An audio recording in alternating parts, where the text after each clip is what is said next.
We're now tuned into the sounds of Big Nate Sports Talk. It's on all the time, anytime.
Tuned in to Big Nate Sports Talk, the show that is on all the time, anytime.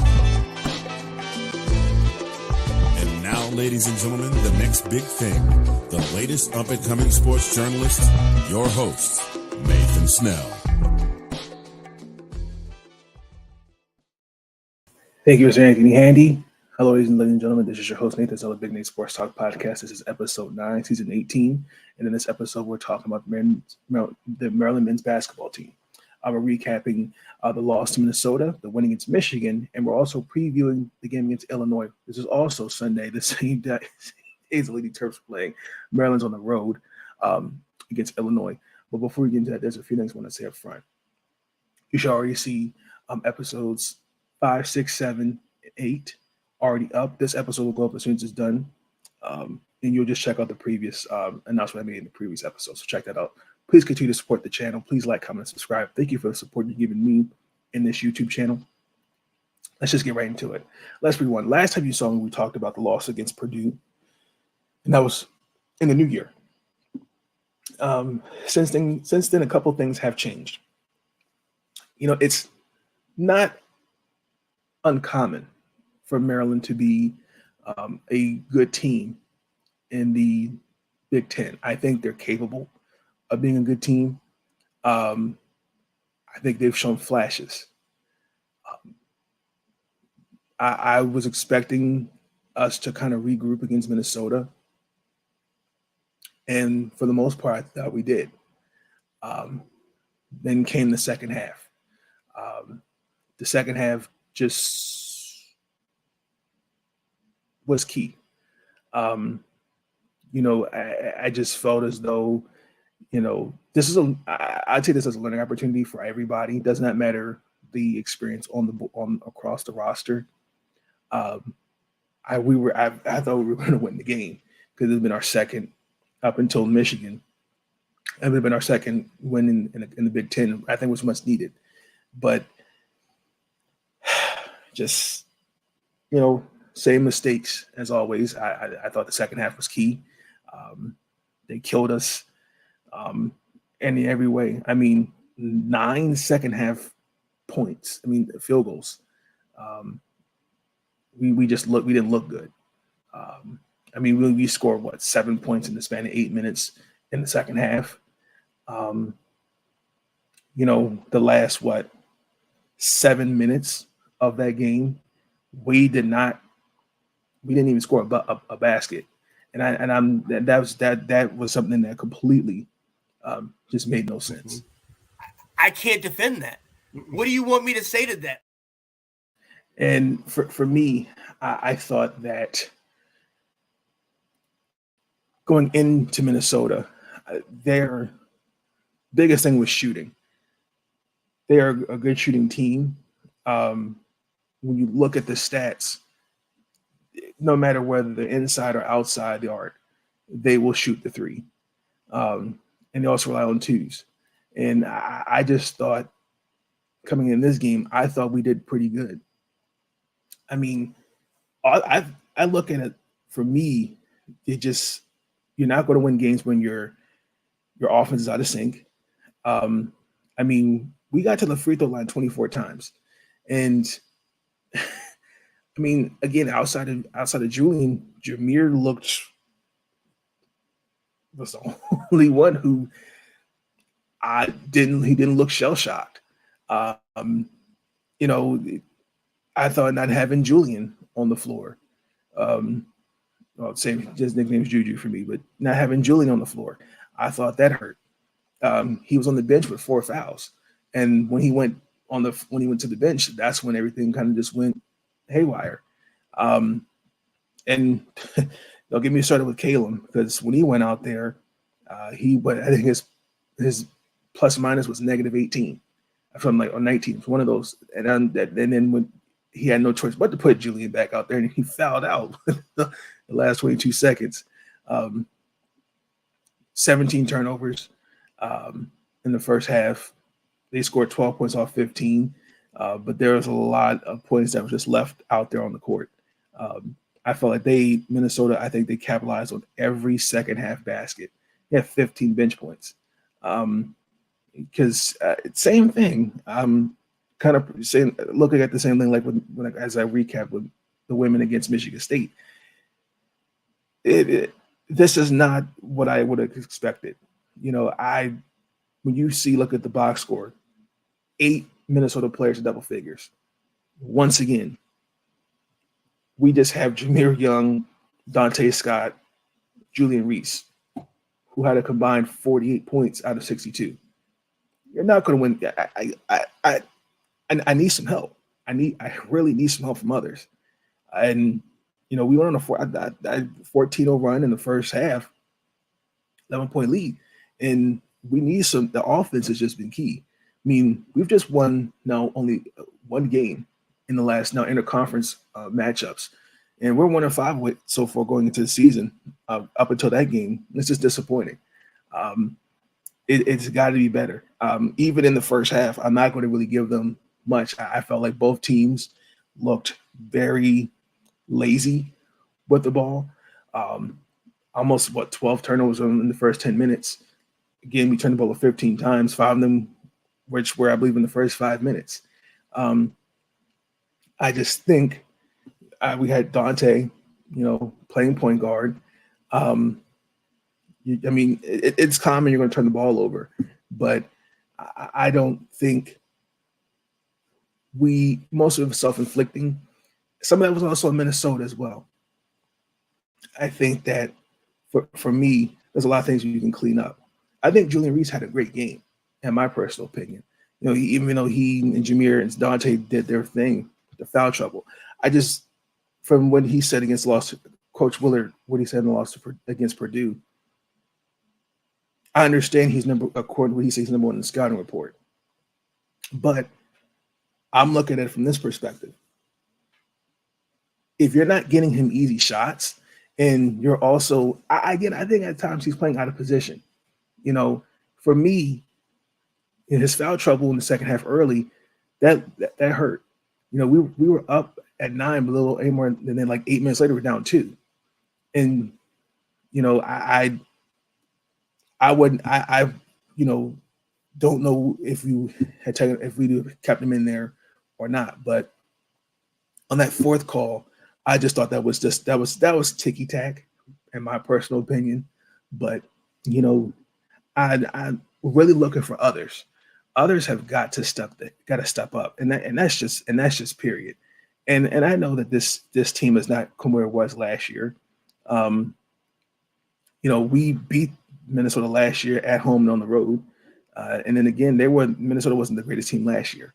So I don't know what this is, what it was, but I just saw a team that's once again showing its offensive inconsistencies on offense, and the lack of help around Juju and Jameer. It wasn't looking good. And then I'm thinking against Michigan, which we'll talk, get into. That's the next topic. I'm sitting here thinking like, oh, okay, it's your second consecutive loss. You're at home. It's home game.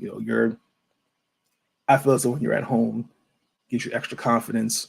I think it's a time to kind of reset, reflect, look back at the tape and see where you went wrong. Obviously led by the great Juwan Howard. I know Michigan as a good basketball player. Now this year they're 6-9. Coming into that game, they were 6-9. They were 1-3 at the time when we played them. The biggest thing for me is their defense. I think coming into that game, I think they were one of the worst defensive teams. They up until that game, they allowed, I think it was almost like 80%, almost 80 points per game. Almost allowing opponents to shoot 45% and allowing opponents to shoot threes. And didn't force a lot. They don't force a lot of turnovers. And again, you look at bad defense, bad offense. So that not the best, but I was kind of expecting us to look good. And for the most part, I thought the second half was key. I thought it was a better second. Like it was, I was looking for the second half against Minnesota, but we did that. We went into halftime, we were down 12 points. And I just liked the tenacity. I think something was said in the locker room because I just saw the energy. Especially I thought where it started for me was when he came out it started with Dante Scott. His first 3-pointer, cut it down to 5. He just looked, that's what the Dante Scott was, we what we want to see. Julian Reese had a double-double, Jameer Young, but again, I thought the first 10 minutes were key. I think that's probably the best performance I've seen from them so far this year. And then, there was a couple moments where we kind of lost focus, but we fixed it a little bit. And I think a lot of that was, for me, looking at defensively, they thrive, the Terps, with full court pressure and a more defensive-minded first. And then, I think their offense kind of follows behind that. Now, there was a lot of Maryland mistakes, and Michigan also too. They kind of lost the game themselves, but every time Michigan responded, we responded right back. I thought the defense was key. There was a lot of man zone presses, and also too taking advantage of what the defense was giving me. I thought we matched their size. I thought we matched their energy, and that was key. For me, Dante Scott was key. He sparked us in the second half. I liked it. Even our freshman, Mr. Harrison Smith, he got some playing time. He looked good. Even though some shots weren't falling, got to the line. He was aggressive. I'm very proud of that. And then again, look, hey, this is what I want. But it needs to be consistent for 40 minutes. First half, it showed a little bit, but I think once again, 8 out of 24, only had 21 points. And then I think again, you would think by the first half, like, oh, okay, it's a wrap because 9 turnovers, 21 points. That's disappointing. And even Michigan's offense, I was kind of looking like, what the heck? I mean, there was one point where you had a scoring drought almost damn near 5 minutes. And there was one point the Terps, I don't think, scored the ball for like 6-7 minutes, if I remember correctly. So I just think, you got to have the mindset you just keep shooting until it goes in. But I thought the defense won the game. Michigan not having McDaniel out there, Doug McDaniel, I thought was key for Michigan's loss. And they were short. They were also shorthanded as well. Michigan just had scored 24 points in the second half, and they were 0-6 from three. And it's interesting they scored 33 points in the first half and made 5 threes. So, and again, having Juju out there, I thought his presence kind of played a factor in that 3 blocks, especially the one block he had. I think it was on Bennett, I want to say, in the last minute or so in the game. I thought that was definitely really, really key. But hey, it was a good win. Dante Scott, I know we're a little hard on him. I mean, he's averaged almost 15 a game, 15 points a game these last 5 games we've played. But we need, it starts with him. We got to feed off I think energy, we feed off one another, and it's a good win. So before we get into the game against Illinois, let's get into the sponsor of Big Nate Sports Talk Podcast, and that is Zagnif Apparel. Ladies and gentlemen, do you want to dress like you're already famous? You can and you will with Zagnif Apparel. The following is a presentation of Zagnif Productions, LLC.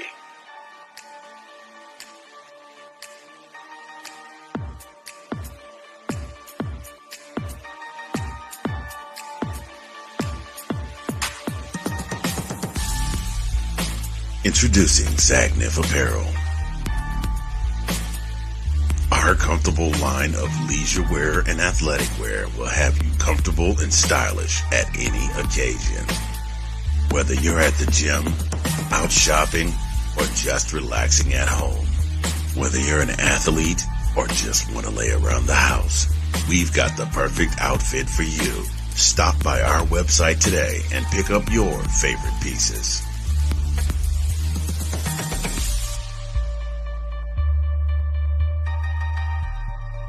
Zagnif Apparel. Dress like you're already famous. You can and you will dress like you're already famous with a nice 15% off using my discount code Big Nate off your final purchase. Ladies and gentlemen, you will dress like you are already famous. Thank you, Zagnif Apparel, for being a sponsor of Big Nate Sports Talk Podcast. Ladies and gentlemen, we will be right back.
And we're back. And in this week, we are playing Illinois. For me, I think the key is simple against Illinois. It's going to be the opportunity to see what we look like on the road. We've not been the greatest team on the road. We're facing an Illinois team that is 12-3. They're 3-1 so far in the Big Ten. I think this is a good way to build off, a big win against Michigan. But even though Michigan's not looking Michigan this year, Last year, Illinois finished 20-13. For me, this is a very good rebounding team. They're led by a couple graduates, a couple 4th, 5th-year seniors, and they have size. I think their tallest player is about 6'10", and that's Coleman Hawkins. And then you've got, a couple forwards. It's going to be interesting to see how we look against rebounding. I mean, they're almost averaging, 44 rebounds a game. And the offensive rebounds are going to be key. So it's going to be curious to see the type of lineups Coach Willard puts out there, rebounding for size-wise matchups. I think Julian's going to have I think he'll have his hands full. But if we stick to the game plan, I think we come out defensively strong. We should be okay. Because Illinois turning the ball over, they almost turn the ball over about 10 times a game. So they struggle to create turnovers.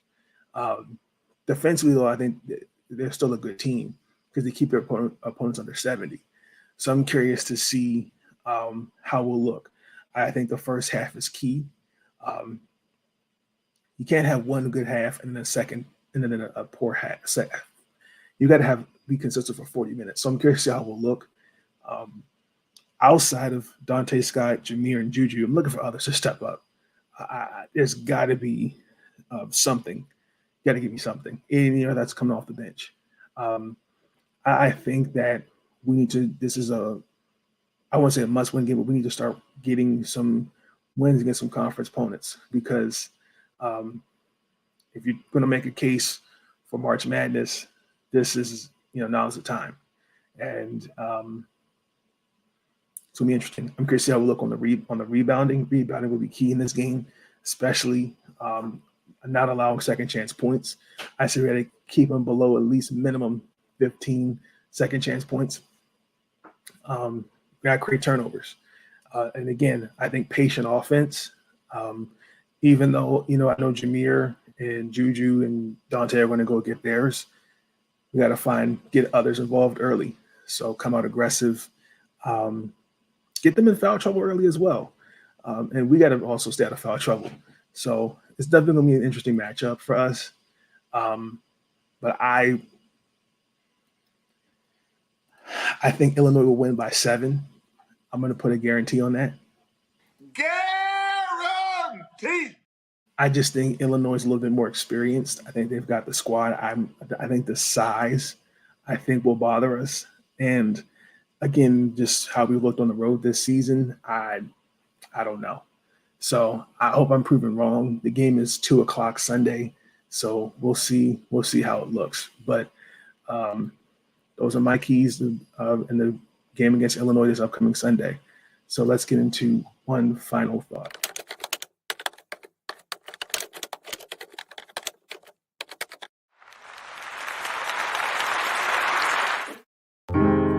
Thoughts are running through my mind. So I took some time to find a minute or two to organize. The one final thought is, hey, we got to take it game by game. I know you can't win them all, but, I know this team is not what it is last year, but I think you've got some capable players. It's just about, I think, guys got to step up. I think you got to hold guys accountable, and I think guys have to be bought in. I still think we have a case to do something in March Madness, but just got to take one game at a time. So I'm hoping the win against Michigan gets us fueled against Illinois. So here's how it looks. So I think we'll be okay. We just focus on the little things. I think Maryland should win, but at this thing, I feel like Illinois is going to win the game. So that's going to conclude this episode. Please tune in for future episodes. Ladies and gentlemen, thank you for watching this episode of Big Need Sports Talk Podcast. Please like, comment, and subscribe. I will catch you guys on the flip side. Enjoy the rest of y'all's day. Peace. Stay out. If ever you find yourself in need of someone you can count on, call on me. I will be the shoulder on which you can lean. 'Cause I'm always here to listen, to be the one that you can you up when you start to fall. And if you ever need me, girl, all you have to do is call. I'll be the one to dry your tears, the one who will chase away your fears. And I'll go that extra mile to see you smile again. Whenever you need me, I will be there. I'll always be with you to show you I care. No matter what may come, you'll always be my friend. Thank you for tuning in to Big Nate Sports Talk. If you enjoyed that episode, be sure to like, subscribe, and share the next big thing, the next up-and-coming sports journalist, Big Nate Sports Talk. It's on all the time, anytime. I want to thank you, yeah. I want to thank you. Ooh. For all the times you put up with me. Thank you. And you helped me retain my sanity. Thank you. I want to thank you.